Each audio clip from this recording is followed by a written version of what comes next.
Welcome back to Tales from the Ship. Pretty late on the news this week. Still gearing up for that next voyage on the MSC Seashore out of Port Canaveral on December the 4th. Once again, if you or someone you know is on that manifest, please reach out. Just going to get right into this week's episode as well. This one was a bit of a surprise, special to us. We speak with Sara Waxman. She is the editor-in-chief of DINE and Destinations Magazine.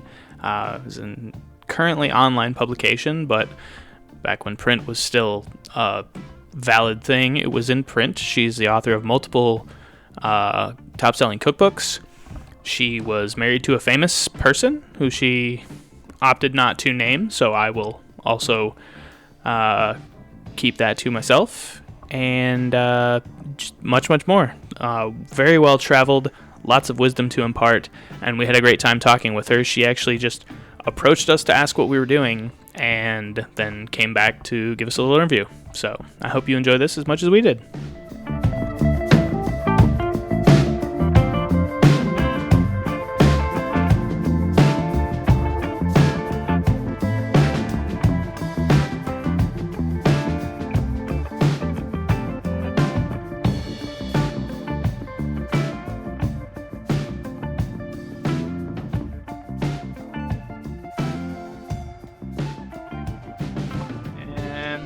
Number one is Sara. Hello. Hello. Good to see you. I'm Sara Waxman from Toronto, Ontario, Canada. I'm Dan. This is Steph. Nice to meet you. Welcome to Tales from the Ship. I publish a magazine called DINE and Destinations, and it's, as you can guess, a food and travel magazine. Yes, I actually looked it up a little while ago. We did. Oh, you did? Yeah. While we were waiting for you to come back, I was like, I'll check it out. There's a lot of interesting articles on there. I'm writing an article on this new ship. What's it called? The World America. The MSC World America. World America. Yep. And it certainly is the world of America. Yeah? Go on. Well, there's a lot of fun going on here. The Disneyland kind of character, and shows geared for children, rides, slides, fancy ice cream places. What kid wouldn't enjoy that? Yeah. Yes, indeed. And it's also got some really wonderful restaurants, which I'm sure the parents appreciate. Mm-hmm. The steak place, the Japanese restaurant. Yeah. A lot of good. There's something for everyone. Yeah. Yeah. Yeah. There is. We sail MSC a lot, and personally, this is my favorite one so far. So I guess you want to know how I started my career. I mean, yeah. Yes, ma'am. We would love to hear ask me. everything you would like to tell us. Well, I started my career as a cookbook writer. Okay. And after my first cookbook, the Toronto Star asked me to write a daily column. So I said, sure. Because, when you're younger, you figure you can do anything. I always felt I could travel the world because I speak English. So what could happen? So I started the daily column, and it was on the upper left-hand corner of page 2, a prime spot. And it was called Supper in a Hurry. The premise was two people, partnered, married, whatever, and one child. They both work or go to school. They come home around 5:30, 6 o'clock. Somebody has to make dinner. Mm-hmm. So I gave a plan utilizing all the specials that were on that week from the grocery chains. So there'd be, let's say tomato soup for 16 cents or something like that. Mm-hmm. And that would be something that I would suggest. I'd suggest the menu and give the method, no recipes. And I had a few lines in the front, a title, a witty something or other. And people loved that. I hear even today that, people would say to me, we went through university with no worries because we always knew what we were going to make for dinner. That's awesome. That's fantastic. So then I just kept on, went from one newspaper to another newspaper, Toronto Sun, Sunday Sun. I was the restaurant critic for 27 years. Wow. I can't believe it. But ask me, I'll tell you 1,000 ways to describe a salad. And I also worked as a contributing editor to En Route magazine, which was the Air Canada magazine. And so I did a article every month, a big article on some destination where Air Canada flies. I also worked for our top fashion magazine called Flair. I wrote about different things, what to wear, where. Okay. And, not just fashion, but Yeah. kind of events. And this is the kind of thing you should be wearing across the country. And I just kept on going. And then I was the advice lady at Elle Magazine. The Elle Magazine in the U.S., the Wow. advice lady was E. Jean Carroll, who eventually sued Mr. Trump for gajillions of dollars. Yeah. That's why the name Anyhow, is nobody attacked me. So I just, worked there. And I gave advice to young girls who had problems. And then, unfortunately, my husband died. I quit all my jobs because, like for Elle, you get letters. I slept with my best friend's boyfriend. Should I tell her? Oh, God. Well, I don't care. Right. So I feel that. I quit all my jobs. I also worked for 9 years for the Financial Post, which was like our Wall Street Journal in Canada. And about international dining out. And they sent me all over the world.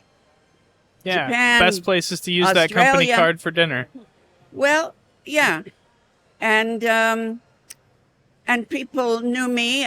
My late husband was a well-known person in Canada. They built a statue, a life-size statue for him in a public park. Seriously? Wow. Yeah, he was well-known. Good guy. Was he a hockey player? Pardon? Was he a hockey player? No, he was not a hockey player. But when he was a kid, he played hockey like any Canadian boy. Yeah. So that's what I did. And I quit all my jobs. And then it was a big shock that he died. Not supposed to happen. And 4 or 5 years later, I felt that I would like to, do something again. Yeah. So I went to a magazine store to see if I could pitch articles to somebody, but there was nothing, just recipes. I did not want to go back to recipes because by this time I'd written 4 more cookbooks. Oh, goodness. So I told some friends and my brother, and they said, start your own magazine. I said, well, I don't know the back end, Yeah. But they said, we'll help you. Of course, that never happened. So I started this magazine in 2007, was taken advantage of by business people in every way because I didn't know. Right. And they felt, well, she's got a lot of money, widow, Yeah. Oh, yeah. And of course. So I don't want to even talk about printing companies. Anyhow, that was in 2007. 2020 or 21, COVID started. Mm-hmm. And we had a large, oversized, glossy, beautiful magazine because I wanted the best of the best, or why bother? Fair. And it was in all the airline first-class lounges. Air Canada, Air France. We also did some articles in French, some articles in Chinese, for our demographic. Right. It was very popular. Then when COVID hit, the hospitality industry, the travel industry, restaurant industry ended. Yeah. So I said to my son, who worked with me, well, that's it, too bad. But, and also, who knew that COVID was going to last for so long? Yeah. Didn't you figure, a couple of months and this will be over, like it was a seasonal thing? Yeah. Right. Well, I mean, it also how long it may or may not have lasted is kind of irrelevant, depending on where you were. Like, we live in Florida. Would we get 3 weeks of actual restrictions? Oh, no, we were restricted. Yeah. I didn't see anybody for 3 months. I stayed in my apartment. Yeah. And then still you kind of had to stay at home. Everybody forgot, all the women forgot how to wear high heels. And I still, like now we're all wearing flat shoes. Yeah. Flats and leggings. So we did that. And I get no satisfaction of doing a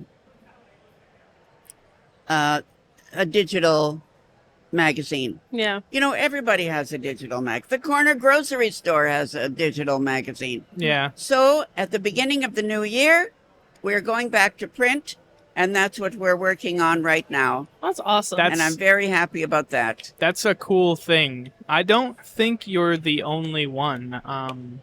Well, I read Bloomberg, and a few months ago, he had an article that said the return of print magazines. Mm-hmm. Playboy was coming back to print. Other, national magazines were coming back to print. And I said, so is Dine and Destinations coming back to print. Yeah. And in the new year, we'll be out again. And if you look at my website, you'll see that we'll be back to print then. I love that. I love it too. That's awesome. I'm really happy for you. I'm I glad say that's happening. as someone who just this month bought a Kindle. But magazines, books, I like having the physical thing. There's something special about that tactile experience. Yeah. People used to say to me and write me letters and so on that they would get into bed with a cup of tea and my magazine and read it cover to cover. Our style is a personal narrative. It's not just like reportage. We talk about why we're there and why we like it or why we don't like it, and you share our experience. Mm-hmm. So it's like we're having a conversation. Yeah. It's like a food blog with more substance. Pardon? It's like a food blog with more substance. I don't know. I don't like to be compared to a blog. No, more substance. But besides that, both my son and I are well-schooled in travel and in food and cooking and so on. So we're not just saying a random thing so it really tasted good. You know? Yeah. We know what we're talking about. So were you a chef or anything before you started writing your first cookbook? Like when you wrote your first cookbook, were you a chef or? I was never a chef. I was a home cook who cooked with love. Okay. And when my husband and I got married, he was so thrilled, so excited that I was a good cook, that he started to invite all his friends who'd been inviting him for years as a single guy. And we were constantly having... Oh, okay. Do We- you have like a channel or like a... we were... What's your... Excuse me. Sorry. We were constantly having people for dinner. Yeah. Nature of the game. So I started to cook even more and try new things. Gourmet magazine was my Bible. Okay. And I really got into it. I tried everything. Mm-hmm. Because I don't know. I've always been a risk taker. Okay. I feel if you take the risks, you get to drink the champagne. I like that. Do you still have the tin, From the recipes. like the recipe tin, the tangible, like almost? My grandmother at one point had Oh, yeah, my mother had one too. just a box of index Yeah, cards, yes. and they're in a metal tin, and they're always on the counter. No, I have my own books now. Well, that's fair. I forgot. Yeah, because I've written more cookbooks. Yeah. Yeah. So Um, more formalized than the tin. When I sold my house after my husband died and moved to a smaller house, I gave away over 1,000 cookbooks that I had accumulated, and I gave it to the colleges who had a culinary program because, you know, they need cookbooks. Yeah. Yes. So I was very happy to do that and felt that they had a good home. And, you know, you can't give away books anymore. Nobody wants books. But cookbooks still have a little life. They do. I have a whole shelf of cookbooks. And I look forward, see, my son lived in Japan, and he went to Cornell University, studied the Japanese language. He worked in Japan in Japanese, and he has, you know, my face, blonde hair, blue eyes. So when he would speak in perfect Japanese, addressing people in the correct way, they would look behind him to see where's that voice coming from. They didn't realize it was, you know, they couldn't believe it was coming from him. But he has traveled the world, eaten the foods of every land, and we have no ego here, you know. Yeah. It's for the project. Yeah. If he says I think this and this, and it's different from me, that's fine with me. Yeah. And so there's never been any argument as to content or that kind of decision. And people find that unusual. But for us, it's not unusual. Yeah. I don't find it unusual at all. In fact, I think it's something that should be aspired to. Yeah. To be working with someone where you trust each other to make The right the right decisions. Yes. And you have that faith in one another that they're not going to do something that's bad for the brand or bad for the business or bad for me or bad for them. Yeah. It's not just, you know, to have your name on it. Right. Yeah. Instead of the other person's name. Yeah. So now, when we went to digital, I don't know anything about how to do that kind of stuff, and I don't want to learn. And he said, if I know how to do it, and what I don't know, I'll learn. So he did. And I made him publisher because he is. you Yeah. know. And I'm the editor-in-chief. And now that we're going back to print, I think I'll just keep it that way. That's I awesome. mean, It if suits it's me. working. It's working. Yeah. So I would like to ask, is you have a lot of experience, travel and food. While we have you here, just ask some questions in that realm. Like, for example, what's probably hard to pick a favorite, but what are some of your favorite cities Yes. for food and or travel? Okay. I think number one has to be Shanghai. Because it is so international and yet ancient. Okay. You know, it's the best of both worlds. Mm-hmm. I was having dinner in a hotel, don't remember the name, on the 90th floor. Mm-hmm. And as I looked out over the city, I said, oh, they're building something right over there. He said, yes, that's going to have 110 floors. They're always, you know, Yeah. doing more. We were invited to dinner by the Minister of Tourism, and my son was working in Tokyo, and he flew over to spend the weekend with me. So we're invited for dinner by the Minister of Tourism, And apparently, when you work for the government in China, you have to have your language, Chinese, or Mandarin, or whatever, and another language. So she had her other language as Japanese. Okay. So when we came in, and my son handed her his business card with both hands, as you do with the bow, in Japanese, and he addressed her. They sat together and nattered all evening, through the whole dinner in Japanese. And I had the assistant who went to UCLA. And so, but the food in Shanghai is incredible. You have even the little old places. We don't have those tastes. We have Americanized or Canadianized Japanese. We don't have all the old-fashioned herbs and spices and ways that they have. Yeah. Dining is an adventure, and it's a wonderful adventure.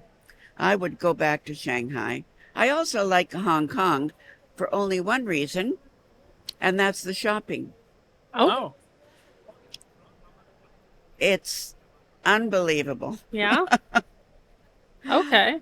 Yeah, I'm not much of a shop. I like doing window shopping. Although yesterday, when we were in San Juan, we took an Uber over to the Plaza de la America, which is the largest shopping mall in the Caribbean.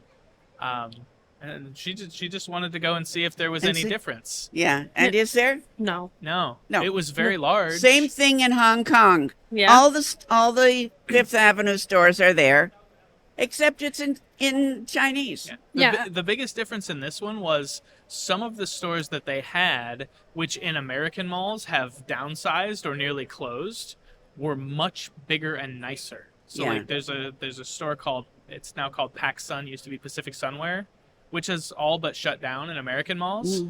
Their store in this mall was 4 times the size of any one I've ever seen. Yeah, because I wanted to compare the fashion. The other city that is unusual and wonderful is Sydney, Australia. They lead a different kind of lifestyle. Like they don't work like they do in Toronto. Mm-hmm. Yeah. Where you're leaving early if you leave at 8:00, Yeah. Friday is a half a day for sure. They're out on the beach. They're, because the ocean, Right. It's an outdoor lifestyle, an easygoing lifestyle, and yet they manage to do everything. Mm-hmm. And also, it's between continents, Asia, America, and it's kind of right there and has the best of both worlds. Yeah. I like that. Yeah. Of course, California is a very good place for dining because of the agriculture Yeah. and the seafood. Yeah. It's all there too. Still, I like to come home to Toronto. We have some pretty fabulous restaurants. Michelin discovered us, and we have quite a few restaurants recognized and with Michelin stars now. But even so, that's not the kind of restaurant you want to go to, on a Tuesday night. Right. You want like good local food. That's just good. I used to think when, many years ago, that New York was the Mecca for dining. Mm-hmm. Not anymore. No. No. I can put Toronto up against New York anytime. Makes sense. Toronto's a city that we've talked about going to. At one point, I was offered a job up there a couple years ago, but we couldn't make it up there because we have a teenager who it would require the court's approval and stuff because she's a foster kid. But I was going to go work up in Toronto, and we were really excited to go up there and check it out. But Well, I have to say that a lot of university professors, doctors who work at hospitals, are making inquiries to move to Toronto. This is common knowledge. It's reported in the newspapers. Yeah. And that's fine. We can always add to our professionals in the city. Yeah. It's a big province. It is, yeah. I was going up there to work on your transit system, on the Go Transit project that's going on right now. So. Well, is there anything else? Because if not, I'm going to play trivia. No, go play trivia. These go as long or as short as the guest would like them to. And it's thank you so much for taking the time to sit with us today. Thank you, Sarah. Thank you. It's been a pleasure. I wish you good luck. Thank you so much. So that said, Sarah, you have a wonderful day. Enjoy the rest of your cruise. Yes. Thank you. Until next time, calm seas and clear skies.